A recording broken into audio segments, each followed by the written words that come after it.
What's up? If you're new to this channel and you're wondering why the name is High Minds Entertainment, it is because we cover a lot of cannabis content, educational content, interviews, documentaries, and stuff along those lines, but we're also going to be covering stuff that is somewhat similar in a way that is going to be fun for the viewer. So, if this video interests you, or any of those topics that I just talked about interests you, definitely think about hitting that subscribe button. With all this said though, we're going to do some reactions to a few different clips, and I'm going to give my opinions on these different things that I think are very well put, and when we put them all together it is going to make a lot more sense. So the topic is Charles Manson.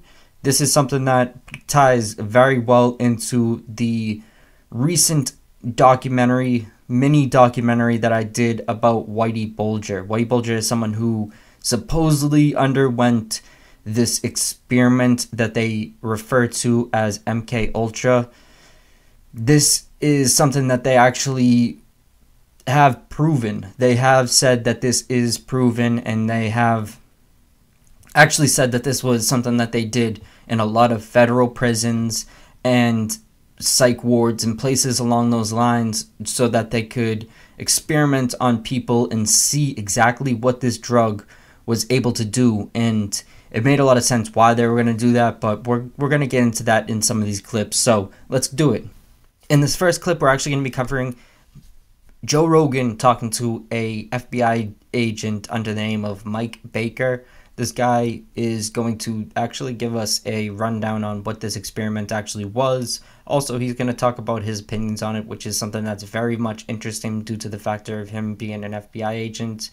And this is something that kind of puts the cherry on top of it for anyone who disbelieved it. So let's get into it. Yeah. It's a fantastic account of all the things that happened with the Manson family, and all those people that were alive back then, about how this guy kept getting out of jail, and they kept arresting him, and they kept saying this is above my pay grade, and they would let him out. Yeah, and that's for me, that's the strangest part about the whole story, right? I mean, this idea that, was Manson, a lab rat for the CIA, and how far down that rabbit hole do you want to go? Well, O'Neill is pretty clear about that, right? That's not a particularly solid connection. It's a tenuous connection, I think he called it, between one of what used to be a contractor, a researcher for that old chestnut MK Ultra, Jolly West. Yeah, Jolly West. Yeah. What did you think about all that? Like, I'm sure you know about So they're going to get into a different study that they did. They're talking about this other one where they went to brothels and basically gave acid to people when they were unwilling to actually take it. It was something that was very much something that is not good. It's definitely very dangerous to give to someone who's not willing to take it. It's also very creepy. What they were doing was very, very creepy. So we can get into that in another video. What we're going to be talking about right now is basically just Charles Manson. And as you just heard right there, they were saying that it was very weird for them to be just letting him go on all of these different charges and whatnot. And of course, that's really weird to do when someone's getting booked for all of these extraordinary charges, things that are definitely not only really weird, but also things that are actually dangerous, to just let someone go when they clearly know the person isn't mentally capable of making a better decision next time, is something that's just really weird. So when they take notice to that, that's obviously something that leads them down the rabbit hole of figuring out what is the reason and why was he even allowed to be out in these circumstances. And as you hear what they're saying, the reason why is because he was connected to Jolly West. Jolly West is this man who was part of the CIA, or was part of the government, and was able to do all of these extremely weird experiments, which is MK Ultra. And this is something that, of course, had major negative effects, but also was something that kind of made sense why they did it. So we're going to get into that now. Defensive effort. MK Ultra was the umbrella name for a whole bunch of over 130 40 projects, sub-projects underneath MK Ultra. And it was all based around chemical substances, use of chemicals, use of drugs, behavioral issues with human beings, creating false memories, deleting memory, influencing the behavior, again, of individuals. There were a variety of projects that fell under this MK Ultra, and it was, again, starting out as a defensive issue, but then quickly became sort of an offense. How do we become the leader in all of this? Which is typical, right? It's typical in how things develop. It's like cyber warfare. You know, initially it's defensive, and now you think, okay, now we got to figure out how to make it work on our behalf. And sometimes it's important, like when they shut. It is very important. Well, to an extent, of course, it is very important to have understanding of this, and it was something that obviously wouldn't happen today, or would it? Would this be something that's going to happen today? I would say so. They're not going to necessarily be doing with the same recipe of shit. They're not going to be using LSD to do experiments because they already have the data on that to an extent. But there's obviously going to be new things that come down through doing all of these weird science projects that they did to actually create what LSD is. It was something that obviously had a purpose, but they had to figure out its purpose, and that was definitely something that was very much important to actually figure out.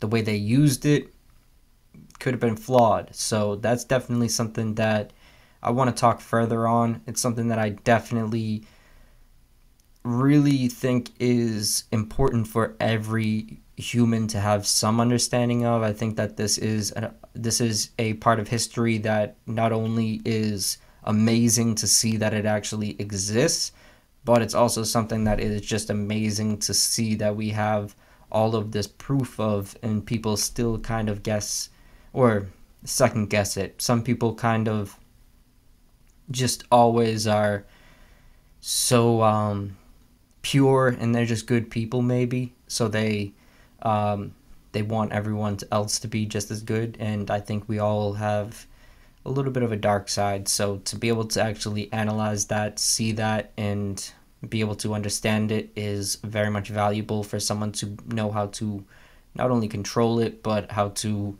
stray away from it if you see it coming out of other people. So this is something that I hope is valuable, and I hope that we can cover it further in these next clips. So let's get into it. Clear program, yeah, with a virus, essentially a computer virus. No, absolutely. And well, where this went off the rails, in a handful of ways, in many ways, was testing on unwitting subjects, things such as LSD and a variety of other substances. Yeah, whoops. And those subjects, unwitting subjects, ranged everything from in federal prisons to state mental hospitals. And that's where Manson comes in. And that's where Manson comes in, and a variety of other people, you know, who I would recommend people, you know, dig in. Don't settle on just one account. And one of the things that people should also do if they want to read about this is read any testimony that came out of the CIA, and there was some testimony.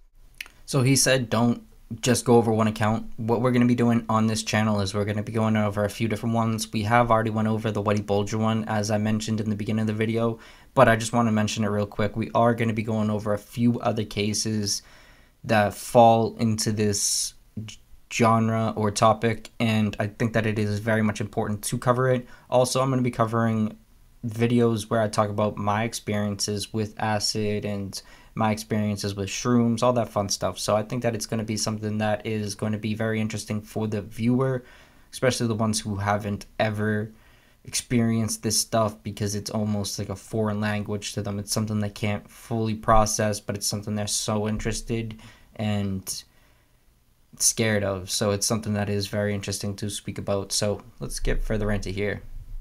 Testimony. There were documents written by the Inspector General back in 50, and this time period was about 53 through at least officially acknowledged 64. 1964. And then the program was wrapped up. Supposedly there were still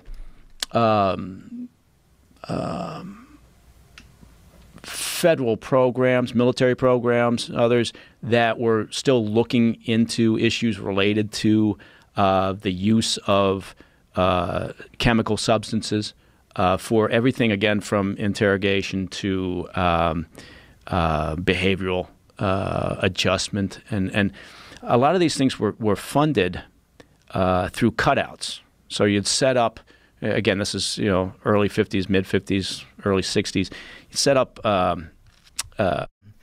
I wanted to mention that Whitey Bulger actually was given LSD while he was in prison, while he was in Atlanta federal prison, and he was given it as a opportunity for a reduction on his sentence. He didn't actually make it through that full sentence. He ended up trying to escape. So that's a very interesting topic to cover. I hope everyone has the chance to go check out the documentary I did about that. But they were telling him that the reason for them giving it to him was in aims of figuring out the cure to schizophrenia. That obviously sounds great, sounds perfect. And it makes sense why a lot of people actually volunteered to do it. But that wasn't really the aim.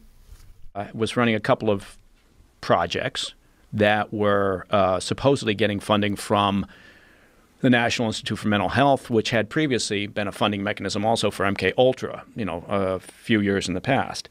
And Roger Smith was a guy who was getting his PhD in criminology. He was working at the Haight-Ashbury Free Medical Clinic, and he was also Manson's parole officer. And to your point, Manson was like a brook trout or a rainbow trout that is in some catch and release stream, right? He was constantly arrested during the 67, 68 period. And remember, the killings happened in August of 69. And, he kept getting released. And he had been in prison, right? In 67, early in that year, he'd been released from prison, right? So he was on probation.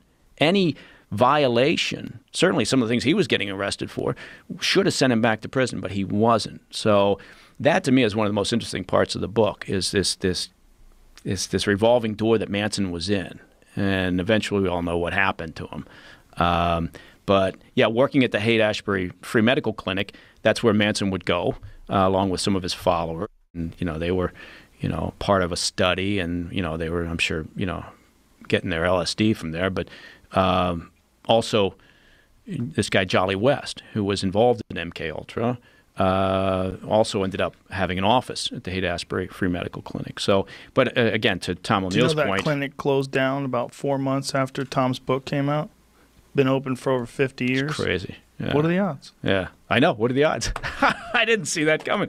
Yeah, but I mean, again, it's. I like the book because he does seem to be trying to let the facts of all his research lead the way, right, rather than trying to prove a point that he comes up with at the beginning of his book. Well, he also exposed the prosecutor, Bugliosi, and all the issues that was going on with him that led to him wanting to follow the narrative that they had laid out, that Manson was trying to incite a race war and, right, and ignore all the other indicators that there was some deeper connections.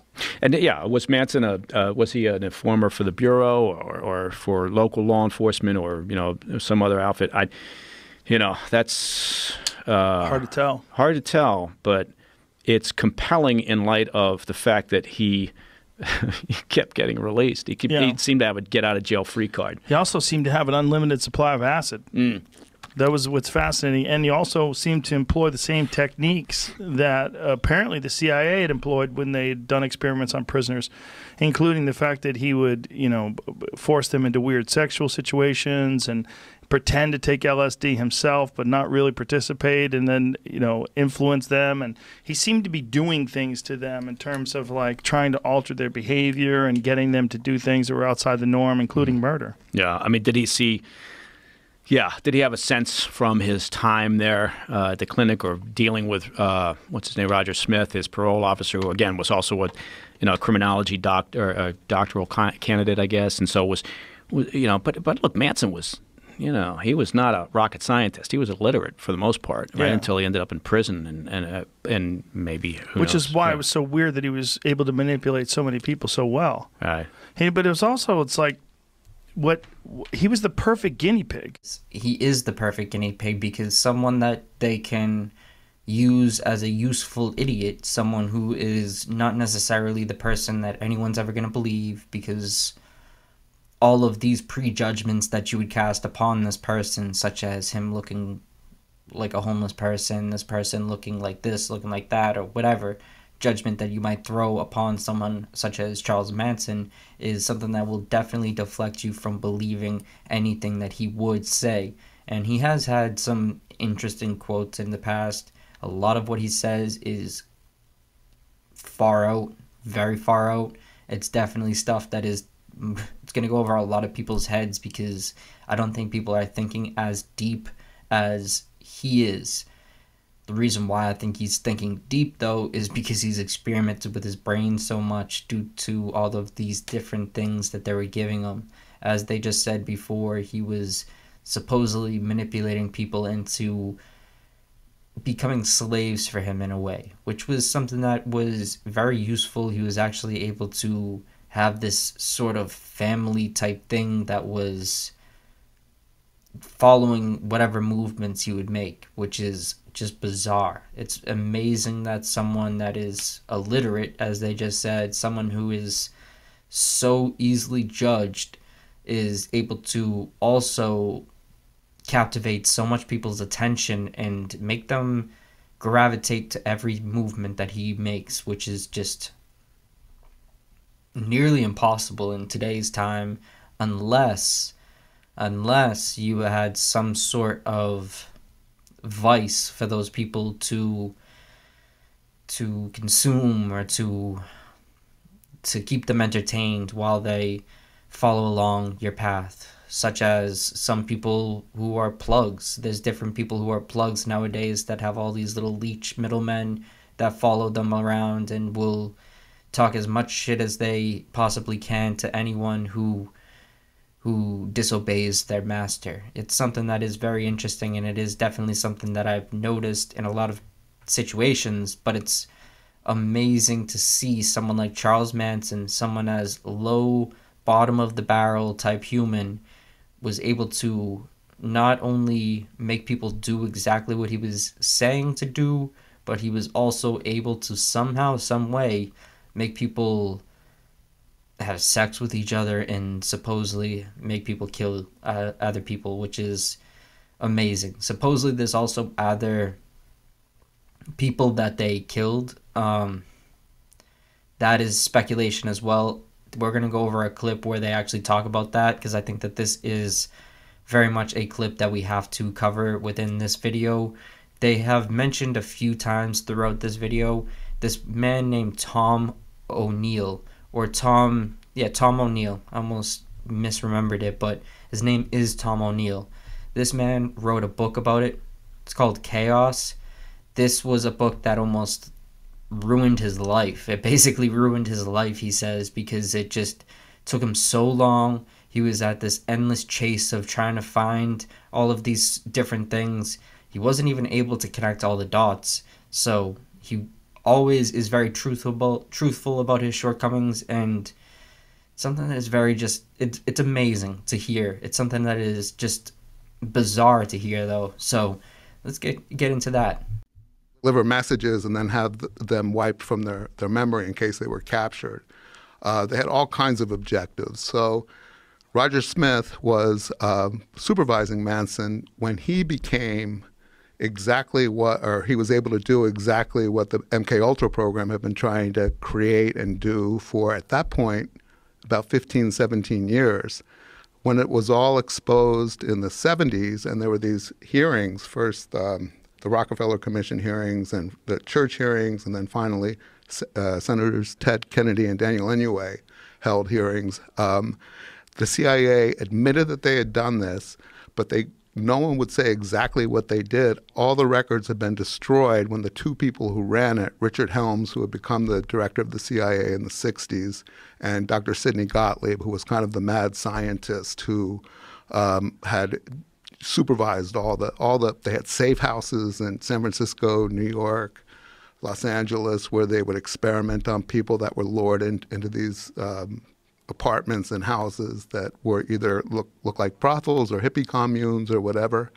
And the people who were working at the Haight-Ashbury Free Medical Clinic that was run by another Smith, which makes it a little confusing, but Dr. David Smith, who founded it, he had given an office to a scientist named Jolly West, Louis J. West, who was, when the hearings occurred in the 70s, identified as a top MK Ultra researcher. He was an academic, come out of the military, had been at the University of Oklahoma, and then UCLA, running the psychiatric divisions. He denied ever being involved in MK Ultra. And this was one of the moments, I think it was 2001, when, things really kind of shook the course of my reporting, was I learned that West had been at the same place that Manson was in the Haight in the summer that Manson became exactly what the CIA was trying to create. And I knew, actually, I'd interviewed West about 7 years before for a story I did about celebrity stalkers and people who were obsessed with stars and then only to kill them or try to kill them. And he was an expert in violence, hypnotism, brainwashing, and he was the chair of the psychiatry department at UCLA at that point. He was dead when his name came up in the Manson story, and there wasn't a lot of, I guess there was a lot of Google then, or a little bit, but when I did a little research, I found out that there had been these allegations that he'd been involved in MK Ultra. He always denied it. He was never prosecuted, never even investigated. He went to his grave threatening to sue anybody that said he would have anything to do with this kind of a program. Again, through another long story, but I got access to his files, which had been left at UCLA, and they had never been processed when I called. And when I made the request, it took them 2 or 3 months to process the papers. I went through them through the whole summer looking for a needle in a haystack, and it was intuition, gut. I just thought there might be something there, and sure enough, I eventually found it. It was correspondence between Jolly West and Sidney Gottlieb, the doctor that ran MK Ultra, beginning in 1953, about conducting experiments on people without their knowledge to get them to have amnesia of the acts after they were programmed, and everything that he had been accused of and denied, he did. Not only did he do it, he created the blueprint for the whole program with Gottlieb. The fact that all these kind of... So what you just heard right there is basically proof. So some people might call this hearsay. Some people might put a lot of different words on this and try to use this as a way to deflect against this. But it definitely appears like there was not only this experiment that has been admitted by the CIA and the FBI, but there was also experiments where they were doing it on unwilling participants, people who weren't exactly sure what they were getting themselves into. And as I mentioned earlier, Whitey Bulger was obviously misled into this experiment. He was told that it was for schizophrenia, wasn't for schizophrenia. So it's not too far out of the stretch of the imagination to actually be able to come to the conclusion that this seems like it could be real. Of course, they have had people say that midnight, whatever the project was, it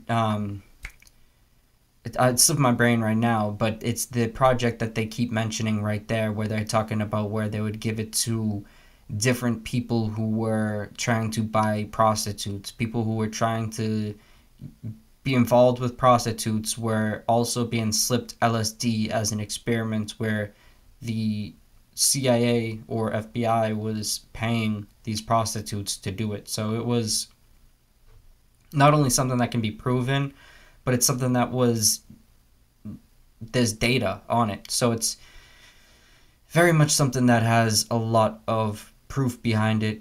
Some might still try to deny it and try to take that type of route, but I do think that this is something that very much would play a huge role in the creation of someone becoming a monster. If you ever experimented with LSD or any psychedelic that is going to give you any type of hallucinogen, then you are going to experiment, or you're going to experience a situation where you're just not necessarily having your better judgments at the beginning of each decision.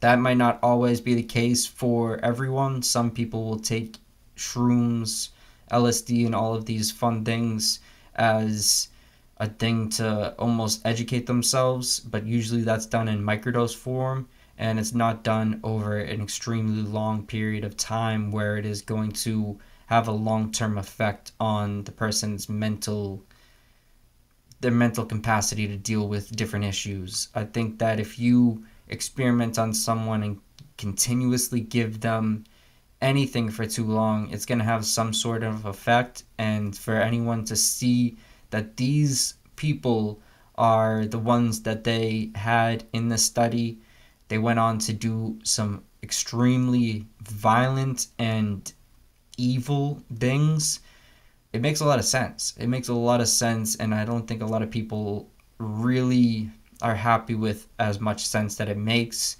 but it's also something we can learn a lot from. So I definitely want to go over this one last clip and then wrap it up for this one.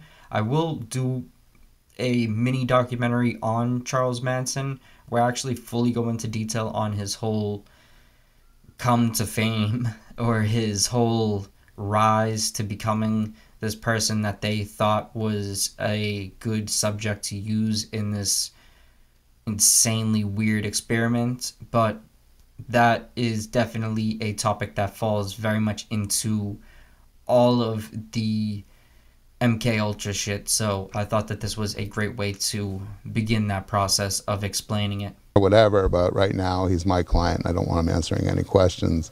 So then he went and recorded Charles for 2 days, just telling everything about how he met Manson, what other people were around. And I called him, this lawyer, in 2008, I think, to interview him. And he made the mistake during the interview of telling me, you know, I have these tapes that nobody's ever heard, and they were before anything had been written in the newspaper, so they're probably like the purest account of what really happened. Charles was so honest, and he just talked for about 20 hours. And he said he even described other murders that the police had never learned about. And the minute he said that, I thought, number one, he's implicating his former client, who's always your client, in other murders. And number two, he's never going to let me hear those tapes. Right. So that when I said, so you're talking about murders that the police hadn't discovered? And he said, yeah, other murders. And then all of a sudden he realized what he was saying. And he goes, not that Charles had committed, but that Charles was aware the others had done. And I said, well, who were they? He goes, well, I haven't listened to them in, I guess then it was like 40 years. He goes, I know there were a couple bikers they killed, and I was already looking into these missing bikers who had been last seen with the group in Death Valley. And I said, Mr. Boyd, is there any chance I could come down and listen to the tapes? And then he got really nervous, because then all of a sudden he's realizing he violated his confidentiality. He said, well, you know, I couldn't do anything without Charles' permission, but I'll ask him. And then that was it. He wouldn't take my phone calls. His secretary would always say, oh, he had no time to see him, he's traveling. And after like 3 months of blowing me off, I told the secretary to tell him I was going to write to Charles in prison, tell him what he said, and ask for an interview. And she had just told me he was in China on business. So she said, I'll tell him. And she hung up, and the phone rang a minute later. And my caller ID said McKinney, Texas.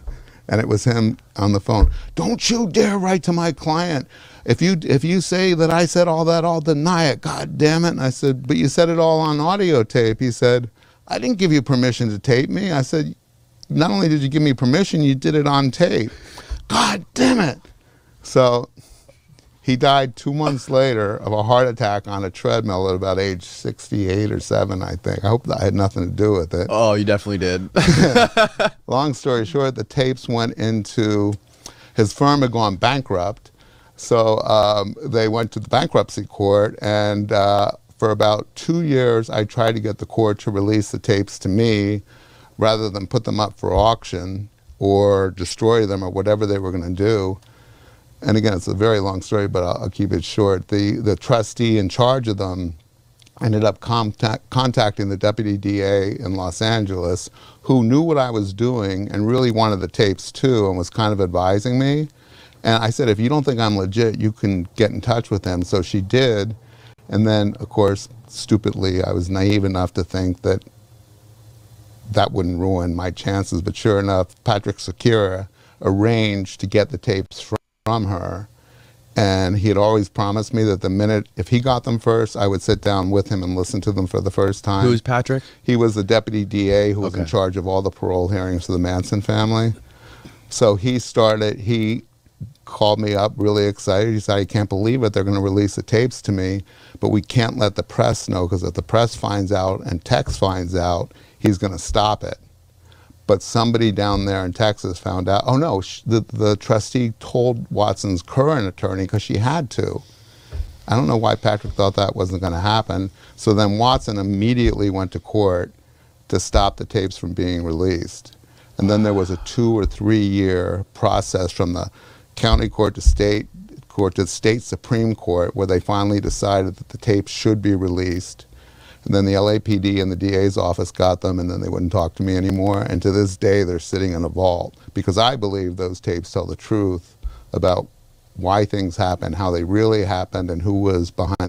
So now that I've presented all of this to you, what is your opinions? Do you think that this is much more shady than we were led on to believe? Or do you think that I'm just grasping at straws and I'm just listening to people who are misguided themselves?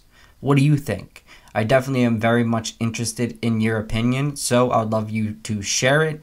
But my opinion on this is that obviously there's a little bit more that is out there, is known, but it's being hidden. It's being hidden for a reason that appears to me that is obvious. It appears to me that the reason is due to them having this study that obviously was no good for them to be doing. It was something that they very much didn't feel comfortable with telling the public about. So at this point, they are going to die on their sword trying to hide from the public. And as you've seen with that situation where the guy who even interviewed Charles Manson, who was led on to know things that he probably shouldn't have known, he even was very much trying to keep it quiet, and everyone else seemed to want to just not really speak about it a lot. So it was definitely something that I felt was the perfect thing to speak on. I think that that is going to be topics that I will probably aim to target, just because I think that those are going to be the ones that are very much interesting to me, and it's going to be something that's going to somewhat separate me from the crowd of people who are just doing the same old thing. I hope this is a video that you appreciated and actually enjoyed. If it is, hit that like button. If you also want to see more similar videos, hit that subscribe button. I will be doing a lot more similar content.